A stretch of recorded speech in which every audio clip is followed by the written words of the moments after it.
Bonjour, je m'appelle Héloïse, étudiante à la maîtrise en communication à l'UQAM. Pour cet épisode, j'ai choisi de vous parler d'une étude de cas de Sophie Delfa.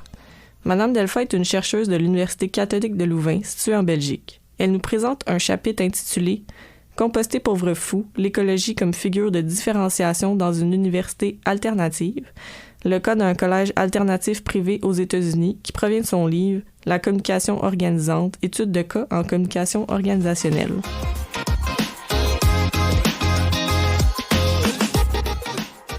Ce texte nous amène à nous questionner sur les organisations alternatives. Certains diront qu'il n'y a pas d'alternative au néolibéralisme et que le capitalisme est la seule option. Pourtant, les organisations innovatrices et moins hiérarchiques existent. Coopératives d'habitation, espaces de coworking et bien d'autres. Mais finalement, c'est quoi une organisation alternative? L'autrice se base sur les écrits de Martin Parker et ses collègues pour définir 4 caractéristiques des organisations alternatives. Premièrement, elles doivent avoir un aspect contestataire et politique pour se placer en marge du système néolibéral. Deuxièmement, les individus concernés doivent contribuer à la définition des normes et des règles qui influencent leur capacité d'agir. Troisièmement, l'organisation doit favoriser la coopération et l'égalité au sein de ses membres. Pour finir, elle doit être responsabilisée face au futur de ses membres et de la société. Maintenant, laissez-moi vous présenter un peu ce collège.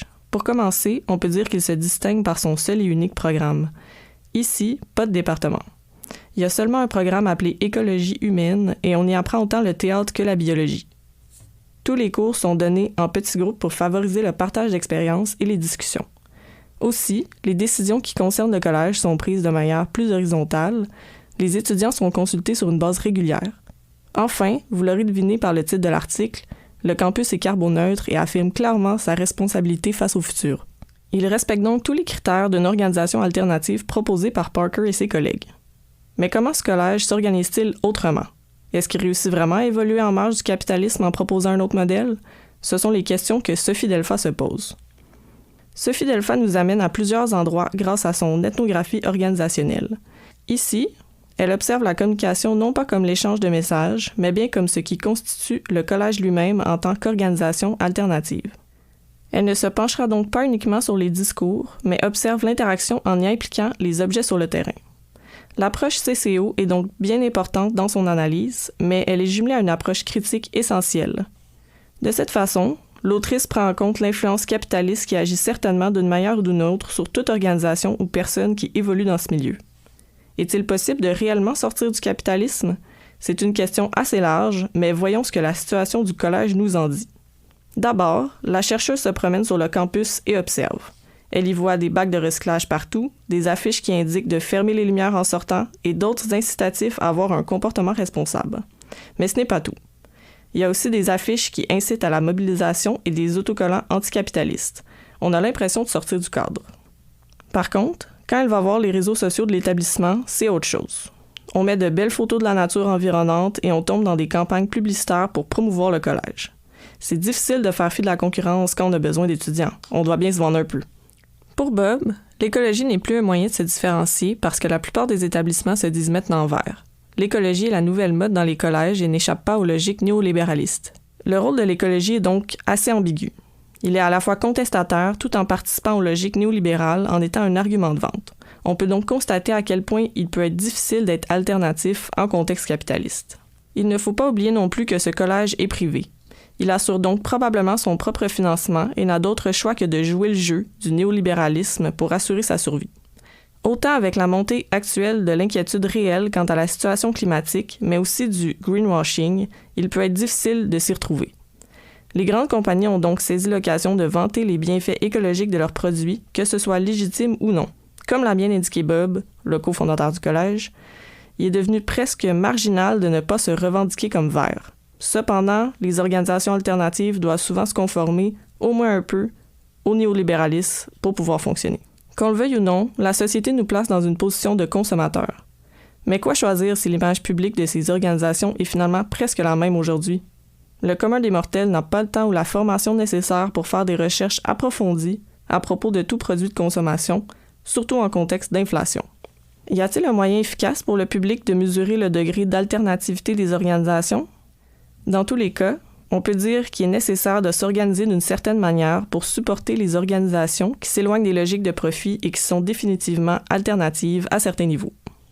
Et pour continuer à discuter de ce texte, je vous présente Sophie Telfa de l'Université catholique de Louvain, détentrice d'un doctorat en communication de l'Université du Québec à Montréal et autrice du chapitre « Composter pauvre fou, l'écologie comme figure de différenciation dans une université alternative », le cas d'un collège alternatif privé aux États-Unis.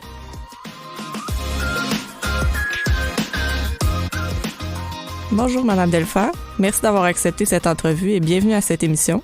Pour commencer, vous nous dites que les relations qui nous lient sont fondamentalement imprégnées par le capitalisme et qu'il est difficile d'y résister.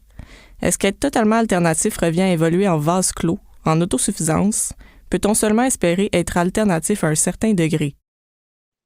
En effet, tout le point de départ en fait de la réflexion que j'essaie de mener par rapport aux organisations alternatives, elle vient de ce fondement comme quoi justement toutes nos relations, donc quand je parle de relations, c'est vraiment nos manières en fait de vivre, nos manières d'interagir entre individus, les manières d'interagir aussi avec le vivant, donc en fait avec l'ensemble de ce qui compose le monde est imprégné du capitalisme, et le capitalisme qui est entendu vraiment comme une manière en fait de gouverner notre manière de vivre.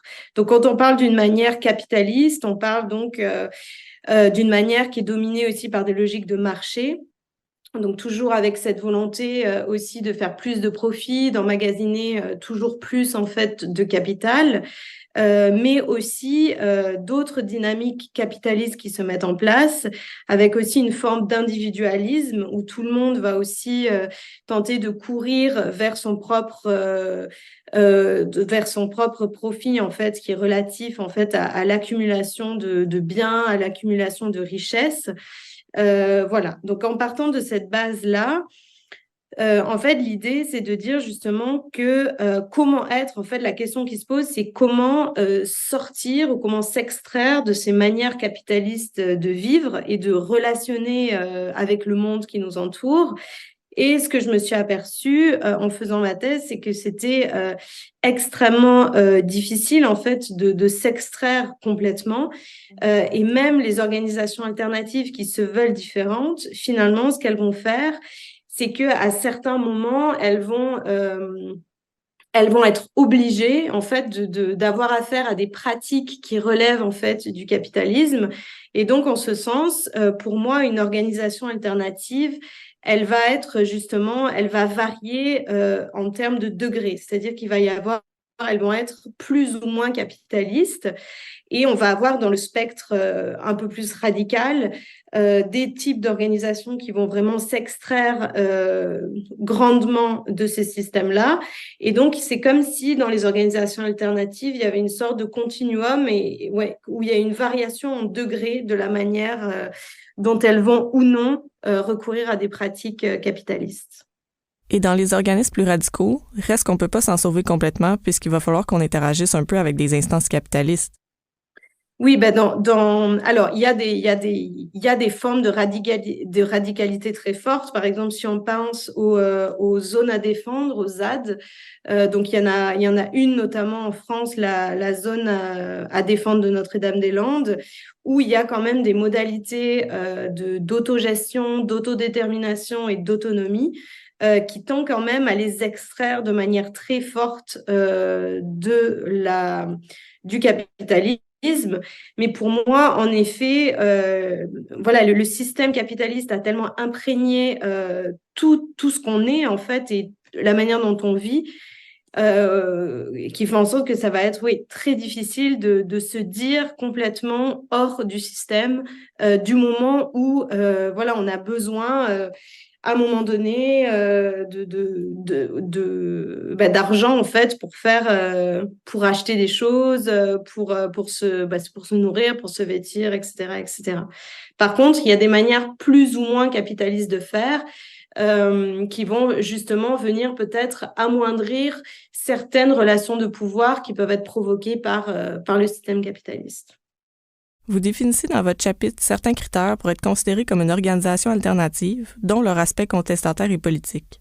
Est-ce qu'une organisation alternative est nécessairement contestataire si elle ne se revendique pas ainsi? Est-ce qu'on doit avoir l'intention d'être contestataire pour l'être? Moi, il me semble que oui, que la contestation politique doit être à la base en fait de toute organisation alternative, justement parce qu'une organisation alternative, elle se revendique comme étant différente, comme étant à la marge de quelque chose. Et souvent, on n'est pas alternatif tout seul. Enfin, on est alternatif par rapport à quelque chose. Et donc, il y a quand même une volonté de contestation. Par exemple, si on prend les coopératives, voilà, c'est une organisation qui se veut alternative et il y a quand même une dynamique contestataire et politique à l'intérieur qui vise à justement détrôner un peu la propriété privée, l'accaparement des biens par une seule personne et d'être dans un objectif un peu plus de mettre en commun les biens et aussi certaines économies. Par ailleurs, il y a aussi des travers à ça, et surtout dans les coopératives, dans le sens où, par exemple, si on prend au Québec le mouvement des jardins, c'est censé être une coopérative, mais ça reste que c'est une banque qui, en plus, malgré le fait qu'elle veut être un peu plus proche du peuple, etc., il y avait quand même eu pas mal de scandales par rapport à certains investissements dans des énergies fossiles, etc. Donc là, on voit un peu des fois la limite aussi de certaines formes d'alternatives qui sont récupérées par le système en fait lui-même. Donc là, ce qu'il faut faire attention, c'est comment en fait on renouvelle toujours ce qui est alternatif, parce que ce qui était alternatif il y a 15 ans, aujourd'hui ne l'est peut-être plus. Donc, il faut faire attention à voir comment évoluent en fait les discours alternatifs et comment justement la dimension contestataire et politique est toujours là. Parce qu'il me semble que si la dimension justement de contestation et de politique diminue, nécessairement, ça va faire en sorte que l'alternative en fait va se transformer en quelque chose qui n'est pas alternatif. Donc, c'est pour ça qu'à la base, il me semble que pour se revendiquer d'être une organisation alternative en tant que telle, il faut revendiquer des bases, en effet, politiques, des valeurs qui sortent des valeurs dominantes qu'on peut avoir dans la société. Merci d'avoir été des nôtres pour ce balado. On espère que ce projet va susciter la discussion chez vous et vous amener à réfléchir autrement. Si vous avez aimé cet épisode, partagez-le et découvrez les autres émissions sur votre application d'écoute préférée. Je m'appelle Héloïse et n'oubliez pas que la communication vient en parlant, le balado qui te fait mieux comprendre le rôle de la communication. Et ça, une conversation à la fois.